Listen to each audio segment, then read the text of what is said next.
Hello student, good morning all of you. Today we are going to learn the chapter 3. The topic is reservation of constituencies. इस chapter में हम लोग पढ़ेंगे constituencies में कैसे reservation होता है, why it is been possible or been happened in our constitutions कि कैसे कॉन्स्टिट्यूशन में रिजर्वेशन की प्रोसेस को शुरू किया गया। इससे पहले हम लोगों ने इलेक्शन प्रोसेस में देखा था कि कैसे किस किस तरह के इलेक्शन एक पीआर सिस्टम होता है, प्रोपोर्शनल बेसिस रिप्रेजेंटेशन का, और एक होता है एफपीटीपी का। इंडिया में एफपीटीपी का है।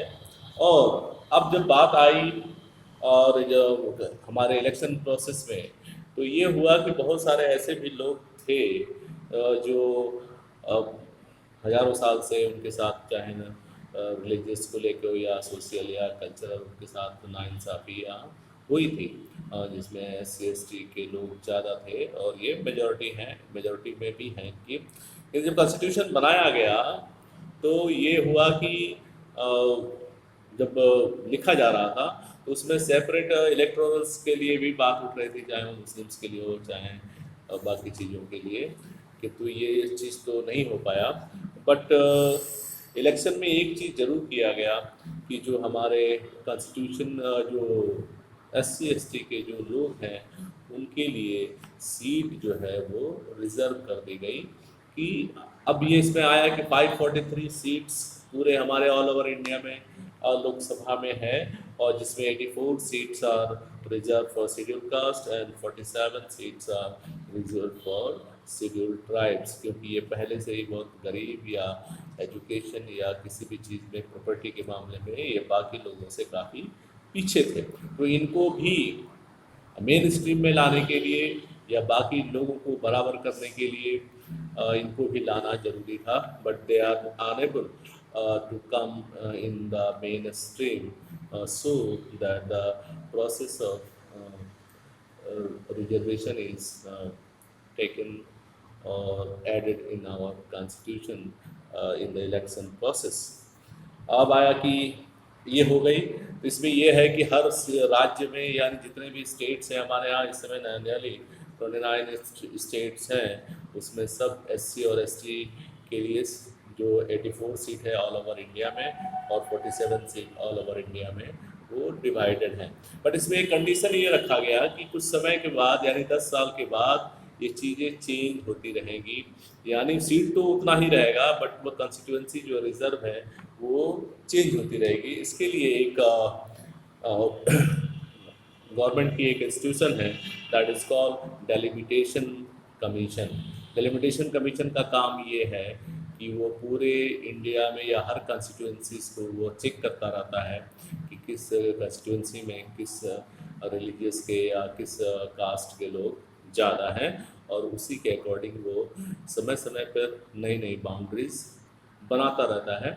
आपको एक अभी इस चीज़ को समझने के लिए आपको एक अभी करंट जो बता दे रहा हूँ कि जो ये रामपुर कारखाना का जो एरिया था विधानसभा में, इसमें सलेमपुर के कुछ एरिया को इस समय मिला दिया गया, और लोकसभा जो देवरिया था उसका जो एक्सटेंड है वो सलेमपुर लोकसभा के हिस्से को काट के एक नई बाउंड्रीज बनाई गई। तो इसका मतलब ये जिले की बाउंड्री नहीं है, ये एक कंस्टिट्यूएंसी की बाउंड्री है, और ये समय समय पे चीज़ें चेंज होती रहती हैं। कि मान लीजिए कि किसी इलाके में SC ST के लोग ज़्यादा हैं और कहीं कम हैं, तो जहाँ कम होंगे वहाँ तो उनके पावर में कोई भागीदारी ये नहीं हो पाता है, इसलिए वो क्या करते हैं कि उन चीज़ों को काट के दूसरे में लगा देते हैं कि वो उस तरह का वो रिजर्वेशन का फ़ायदा ले सके। ये डेलिमिटेशन कमीशन है जो appointed by the president of India, और इलेक्शन कमीशन के साथ मिलके ये नई नई कंस्टिट्यूंसी बाउंड्रीज बनाता रहता है। और ये रिजर्वेशन का जो प्रोसेस है, एक स्टेट मान लीजिए कि एक स्टेट में 25 सीट रिजर्व है या 10 सीट ही रिजर्व है किसी स्टेट में, तो ये कोई ज़रूरी नहीं है कि वो हमेशा उस जगह पे रहेगा। वो आज हो सकता है कि देवरिया कंस्टिट्यूंसी रिजर्व है, तो हो सकता है कि 5 साल 10 साल के बाद देवरिया कंस्टिट्यूंसी को नॉर्मल बना ले, जनरल कर दिया जाए और उस सीट को उठा के गोरखपुर या किसी और जगह को चेंज कर दिया जाए। ये होता रहता है क्योंकि हमारे यहाँ इंडिया में जो SC ST का जो स्प्रेड है, यानी जो लोग रहते हैं वो इवनली है थ्रू आउट द कंट्री, यानी सब एक जगह। ऐसा नहीं है कि किसी स्टेट में खाली ट्राइब है, कुछ स्टेट हैं गिने चुने जैसे आपके छत्तीसगढ़ और इस तरह के जो है जो ज़्यादा ट्राइबल्स ज़्यादा हैं। This reservation constituency can be related rotated each time. अभी मैं बता रहा था कि इसका रोटेशन होता रहता है। हो सकता है कि आज देवरिया हो गया और 10 साल के बाद फिर ये गोरखपुर हो जाए, फिर वहाँ से 10 साल के बाद वो कोई और जिले में चला जाए या और constituency. The constitution does not make similar reservation for other disadvantaged group. अलग ग्रुप के लिए जो डिसएडवांटेज है उनके लिए कोई चीज़ नहीं बनाई गई अलग से reservation. Of late there has been a strong demand seeking reservation seats in Lok Sabha and state assembly for women. और आज उसके बाद एक चीज़ था कि एक और क्लास था, क्योंकि हमने देखा है इससे पहले कि जो डिस्क्रिमिनेशन है वो जेंडर के आधार पे भी होता है, यानी मेल और फीमेल के साथ हमारे यहाँ एक डिस्क्रिमिनेशन होता है, भेदभाव होता है। तो इसके लिए भी बहस चल रही है कि हम जो लोकसभा और राज्यसभा, क्योंकि ये सुप्रीम लेजिस्लेटिव इंस्टीट्यूशंस हैं हमारे इंडिया के गवर्नमेंट के, और यहीं से पावर जो होते हैं वो बनते हैं या चेंज होते हैं। तो ये डिमांड आ रही है कि क्यों फीमेल्स का भी यानी वोमेंस का भी रिजर्वेशन शुरू किया जाए। बट अभी तक इस पर कोई बहुत प्रोग्रेस तो नहीं रहा है। बट ये है कि नीचे लेवल में ये थोड़ी बहुत चीज़ें आ गई हैं, चाहे गांव स्तर पे हो चाहे छोटे छोटे स्तर लोकल अर्बन बॉडीज़ में हो चुकी हैं, जैसे आपके नगर पालिका हो या नगर पंचायत हो या ग्राम panchayat. Reservation for seats of women is provided for rural and urban local bodies. We shall discuss this chapter local governments. जब हम बाद में आएंगे लोकल गवर्नमेंट्स के बारे में तो इसमें इसको देखेंगे। And similar provision for Lok Sabha और would require amendment of the constitution।